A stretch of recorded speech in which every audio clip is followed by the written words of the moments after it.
இந்த குடும்ப வாழ்க்கையில நம்ம சந்தோஷமா கணவன் எப்படி இருக்க வேண்டும் அப்படி இருந்து, மனைவி எப்படி இருக்க வேண்டும் அப்படி இருப்பார்களே, ஆனால் அவங்களுக்கு என்ன கிடைக்குதான்? ஒழுங்கான இல்லற வாழ்க்கை இருந்தால், ஒரு ஆம்பளை எடுத்துக்கிட்டோம், பெண்ணை எடுத்துக்கிறோம், இந்த இல்லறத்துல ஈடுபடும் பொழுது முழு உடம்பும் ஈடுபடக்கூடிய ஒரே வேலை அதுதாங்க. மூட்டை தூக்குனா முதுகுக்கும் கைக்கும் தான் வேலை, மற்றதுக்கெல்லாம் வேலை கிடையாது. எந்த ஒரு வேலையை கொடுக்குறீங்க வாங்குறீங்க, எந்த வேலை செஞ்சாலும் சரி, ஃபுல் உடம்பும் ஒவ்வொரு அணுக்களுக்கும் ஒர்க் இருக்குமான ஒர்க் இருக்காது. இந்த தாம்பத்தியத்தில் ஈடுபடக்கூடிய நேரத்தில் தான் உடம்புடைய ஒவ்வொரு செல்லுகளும் என்ன செய்யுது? உழைக்குது. உடம்புடைய சாப்பிடுறோம் என்றால் அந்த சாப்பாடை ஜீரணமாக்குறதுக்குன்னு சில பொருள்கள் இருக்கும், அது வேலை செஞ்சுக்கிறோம். இந்த சாப்பாட்டை செமிக்கிறது கைக்கு எந்த வேலையும் கிடையாது, உள்ள தள்ளதோட கை சும்மா இருந்துக்கிறோம். அந்த செமிக்க வைக்கிற வேலை என்ன செய்யும்? குடல் உட்கார்ந்து அரைச்சி கரைச்சி அது ரசாயனம் திறந்தா செஞ்சுட்டு போயிடும். இதே மாதிரி ஒவ்வொரு வேலையும் செய்வதற்கு 10 உறுப்புகளோ 5 உறுப்புகளோ 15 உறுப்புகளோ 20 உறுப்புகளோ வேலை செய்யும்.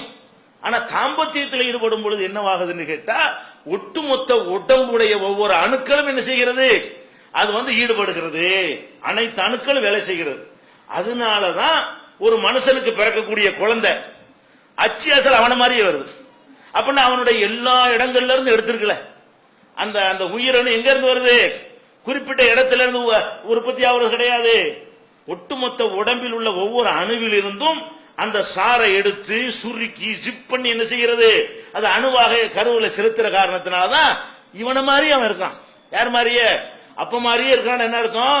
இப்ப இந்த நகத்துல இருந்து எடுத்திருக்குது, மூஞ்சில இருந்து எடுத்திருக்கு, மூக்குல இருந்து எடுத்திருக்குது, கண்ணுல இருந்து எடுத்திருக்கு சத்து. ஒவ்வொரு பாட்டுல இருந்து எடுத்த காரணத்தினாலதான் அப்படியே உரிச்சு வச்ச மாதிரி பிறக்கிறான்னு சொல்றோமா இல்லையா? சில நேரத்துல உரிச்சு வச்ச மாதிரி இல்லாம போயிடும். காரணம் ரெண்டு மிக்ஸ் ஆகுறதுனால அவளுடைய இது கொஞ்சம் கலந்துருமா இல்லையா? அதனால சில இடங்கள்ல மாறி, சில நேரத்தில் அப்படியே இருக்கும். ஒரு அப்ப மாதிரியே எப்படி இருக்கும், கொஞ்சம் கூட வித்தியாசம் தெரியாது. இந்த வயசுலதான் வித்தியாசம் இருக்குமே தவிர, அந்த முதுமை இளமைங்கிற வித்தியாசம் இருக்குமே தவிர தோற்றத்தில் ஒரு மாற்றம் இருக்காது. அப்ப ஒரு மனிதனுடைய ஃபுல் பாடியும் இயங்கக்கூடிய ஒரு இடம், ஆணா இருந்தாலும் பெண்ணா இருந்தாலும் இந்த தாம்பத்தியத்தை தான் ஃபுல் பாடி வேலை செய்யும்.